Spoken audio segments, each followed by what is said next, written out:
Like a big thing at the moment that I'm trying to work on with a lot of people is right at the start, the decision needs to be about whether it's viable to do a physical product, because it is expensive. You know, you have to put money up front, right? Well, I mean, if you've got a distributor, they're going to pay the money, but if you're a smaller band, maybe you have to spend your own money. And it's not everything's going to sell on physical, because even if you have crazy huge streaming numbers, doesn't necessarily mean you have a fan base who are going to buy vinyl. So right at the start, it has to be a decision about, does this make sense? Is there a fan base there that are going to buy the vinyl or the CDs? Even if there is there a fan base that are just going to buy it on the band's own store? Or is it a fan base that would go into record shops and buy it? Yeah. So I think there's a really big thing at the start where you have to check, does it make sense to make vinyl for this? Or does it make sense to make CDs? Yeah.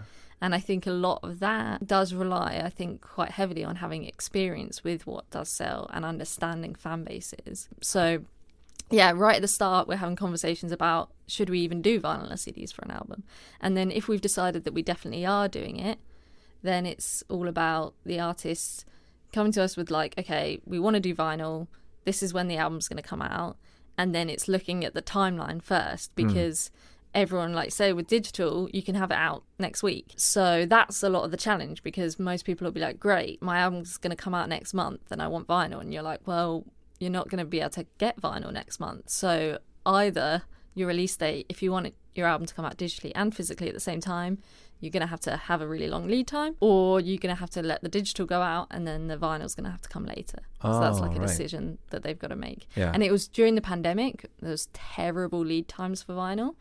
That was when a lot of people had to do like a split release and release their digital, and then the vinyl just came out later. But now the lead times have massively improved, so it's a bit less of a struggle for that stuff. So it'll be a lot more of those conversations straight away, that we're like, does it make sense to, like, this label wants to release this album on vinyl, and be like, does that make sense? Yeah, I think so, based on these things. Or maybe we should look at some past sales history or do some research about the artist, because we sort of, it's a bit hard sometimes with like what you do first, but you kind of want an idea of like a quantity that you might make of something before you even go down any line of thinking about making it. So we often might even solicit out to our, because we work with different physical distribution partners that have the warehouses. We don't have our own warehouse, so we often might talk to them about a release and be like, we're probably going to do this album for this artist, how many units do you think you would take? And the UK distributor might be like, we want 200, and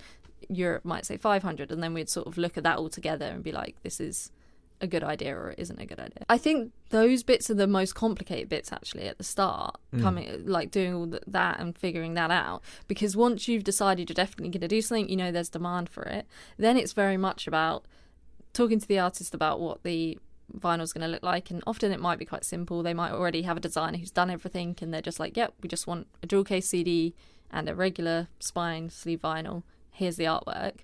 So then you just get the audio, get the artwork, check it, proof it, everything, get test pressings made, get them approved, get artwork proofs approved, and then it's in production. So those steps are quite straightforward once you've decided what you're doing. I always say with everyone, I'm like, ask us each time. I can't just give you it will be X amount of time. I'm always like, each project, come to me. Also, how many units you're making. If you're pressing 100,000 or you're pressing 500, again, going to be a huge difference in the timeline that takes.